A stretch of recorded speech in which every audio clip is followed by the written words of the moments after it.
नमस्कार आदाब, मैं हूं राव अकरम और आप देख रहे हैं मेरा हिंदी यूट्यूब चैनल। साथियों, वीडियो शुरू करने से पहले आप लोगों से मेरी गुजारिश है, मेरे चैनल को आप लोग सब्सक्राइब कर दें और साथ में बेल आइकन की घंटी को दबाना ना भूलें अगर आप मेरे इस चैनल पर नए नए आए हैं तो। साथियों, आज हम इस वीडियो के अंदर बात करेंगे कि ग्राम पंचायत के अंदर अगर कोई व्यक्ति ग्राम समाज की भूमि को कब्जाता है तो उसके ऊपर किस प्रकार से कार्रवाई होती है, और अगर आपके घर के सामने कोई व्यक्ति किसी सरकारी भूमि को कब्जाता है, मान लीजिए वो आपके हाथे में आती है लेकिन वह उस भूमि को कब्जाता है, तो उसके लिए आपको क्या करना चाहिए।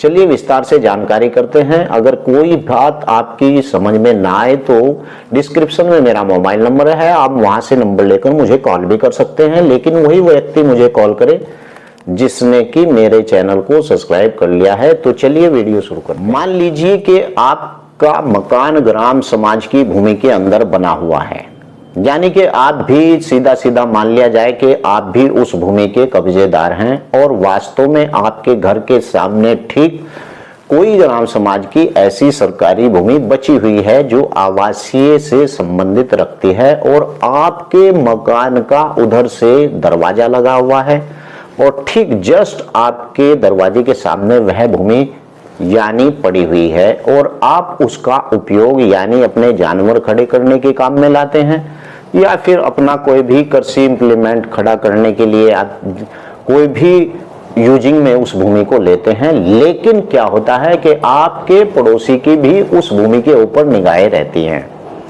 अब ऐसे में क्या करें कि आपके घर के सामने जो भूमि है, लेकिन पड़ोसी भी चाहता है कि यह भूमि मुझे मिल जाए, क्योंकि ग्राम समाज की भूमि के ऊपर हर एक व्यक्ति का अधिकार होता है। हर व्यक्ति सोचता है कि इसे क्यों ना कब्जा ली जाए।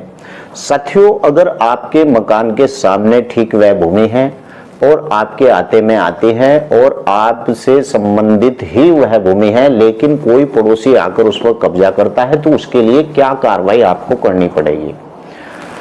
साथियों, सबसे पहले बता दूं कि अगर किसी व्यक्ति का मकान सन 1995 से पहले बना हुआ है तो उस व्यक्ति को कब्जेदार नहीं कहा जाएगा, उस व्यक्ति को उस भूमि का मालिक कहा जाएगा, क्योंकि सन 1995 के बाद जिस व्यक्ति का मकान उसके ऊपर बना हुआ है और उसे 20 साल उस मकान पे रहते हुए हो गए हैं या फिर उसने बिजली का कनेक्शन वगैरह उस मकान के अंदर ले रखा है, तो वास्तव में वही कब्जेदार उस भूमि का मालिक हो जाता है।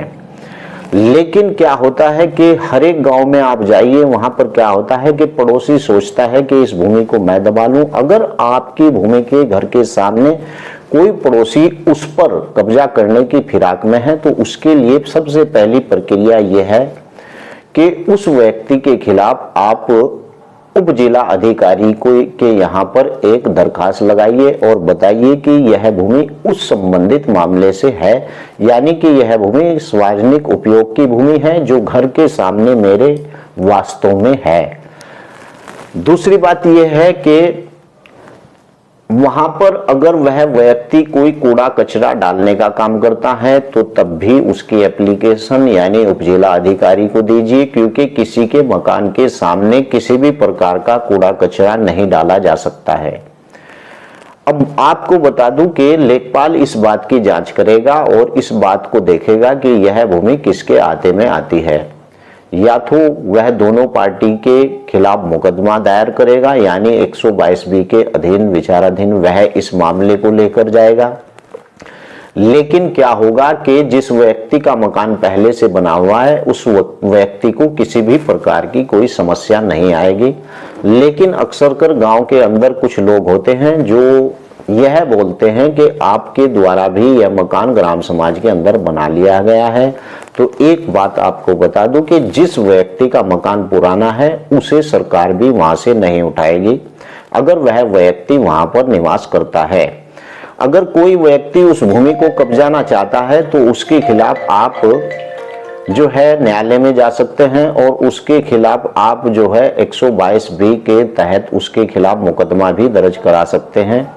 और दूसरी बात यह है कि बेहतर तो यही होगा कि अगर आपके आते में वह भूमि है तो आप उस भूमि को ना छोड़ें, क्योंकि उस भूमि पर आपका ही अधिकार है। दूसरी बात मैं आपको एक और बता दूं कि ग्राम पंचायत के अंदर जितनी भी भूमि होती है वह सब सार्वजनिक यानी ग्राम की जो जनता होती है यानी उसके लिए ही होती है, वह उस पर मकान बना भी सकता है। लेकिन 300 वर्ग का अगर कोई 300 वर्ग मीटर का अगर कोई मकान बनाता है तो ऐसे मकान को नहीं गिराया जा सकता, बशर्ते वह भूमि सार्वजनिक उपयोग की भूमि ना हो। यानी कि सार्वजनिक उपयोग की वह भूमि होती है जैसे शमशान हुआ, सड़क हुआ और इस प्रकार से कोई कब्रिस्तान हुआ, इस प्रकार की जो भूमियां होती हैं वह सार्वजनिक उपयोग की भूमि होती हैं। खाद के गड्ढे मिलाकर इस प्रकार की जो भूमि होती हैं वह सार्वजनिक भूमि होती हैं। ऐसी भूमि पर पहली बात तो कब्जा नहीं होता है। अगर किसी व्यक्ति के द्वारा कब्जा किया भी हुआ है तो ऐसे व्यक्ति को भी इतनी जल्दी उस भूमि के ऊपर से हटाया नहीं जा सकता है। साथियों, सरकार भी नहीं चाहती कि किसी के मकान को घेर दिया जाए, लेकिन 300 वर्ग मीटर से अगर वह मकान ज्यादा होता है या 300 मीटर वर्ग से ज्यादा पर आप कब्जा करते हैं तो वास्तव में ऐसे मकान को गिरा दिया जाएगा। 300 वर्ग मीटर का मकान आप ग्राम की आबादी के अंदर कहीं भी यानी कब्जा करके बना सकते हैं। और अनुसूचित जनजाति के जो व्यक्ति हैं, ऐसे व्यक्तियों को के पास अगर भूमि नहीं है तो उप जिला अधिकारी के यहाँ पर यानी एप्लीकेशन डालकर ऐसे व्यक्ति को उप जिला अधिकारी स्वयं भी 300 वर्ग मीटर का पट्टा दे सकता है। ऐसे में उसे ग्राम पंचायत के प्रस्ताव की आवश्यकता भी नहीं होती है।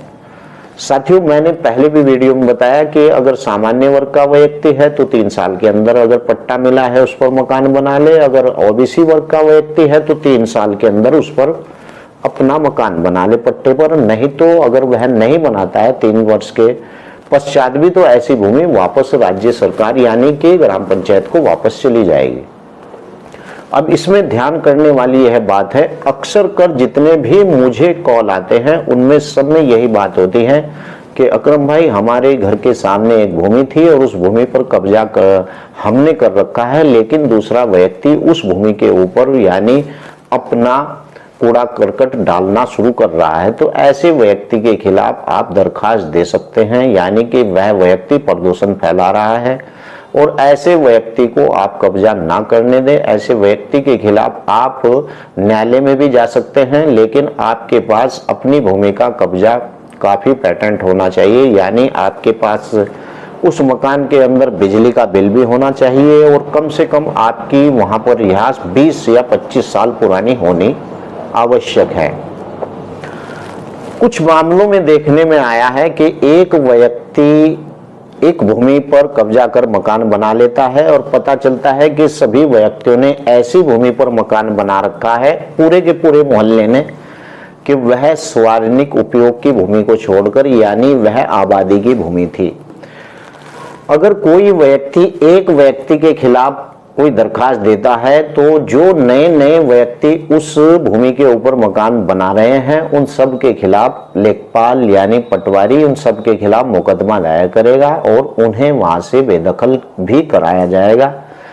लेकिन अगर किसी व्यक्ति का वहां पर पुराना मकान है, बिजली का बिल है या किसी भी प्रकार का बिल है और अगर इस पर लगता है कि उसके ऊपर भी कार्रवाई हो रही है और मान लीजिए कि लेखपाल के द्वारा उन लोगों के खिलाफ धारा 122B के तहत मुकदमा कर दिया जाता है तो एक नोटिस आता है, यानी कि जवाब दाखिल करने के लिए तहसीलदार एक नोटिस जारी करता है कि क्यों ना आपको इस भूमि से बेदखल कर दिया जाए। उसमें 30 दिन का समय होता है। उस 30 दिन के भीतर आपको जवाब देना होता है कि श्रीमान जी, यह वास्तव में भूमि सरकारी थी लेकिन इस पर मेरा मकान पिछले 30 सालों से बना हुआ है। तो इस प्रकार से अगर वह अपनी पूरी पैमाइश देगा कि 300 वर्ग मीटर के अंदर यह मकान बना हुआ है जिस पर मेरे बाप दादाओं का कब्जा है, तो ऐसे व्यक्ति को उस भूमि से बेदखल नहीं किया जा सकता है। ये पूरी प्रक्रिया है। अगर और भी आपको कुछ जानकारी चाहिए तो डिस्क्रिप्शन में मेरा नंबर है, मैं बिल्कुल विस्तार से आपको जानकारी देकर समझाऊंगा। लेकिन मेरी हर एक वीडियो को आप पूरा देखिए तो आपकी बात समझ में आ जाएगी। क्योंकि कुछ लोग मेरी वीडियो ऐसा देख रहे हैं कि मैं शुरू में ही बता देता हूं कि इस वीडियो के संबंधित कोई मामला हो तो आप मुझे कॉल करें। वो लोग पूरी वीडियो नहीं देखते हैं, केवल मुझे फोन कर देते हैं। उससे कोई लाभ नहीं होगा जब तक मेरी बताई हुई वीडियो के माध्यम से आपको जानकारी नहीं मिलती है। तो चलिए अगली वीडियो में फिर टॉपिक लेकर आऊंगा। जय हिंद, जय भारत, खुदा हाफिज।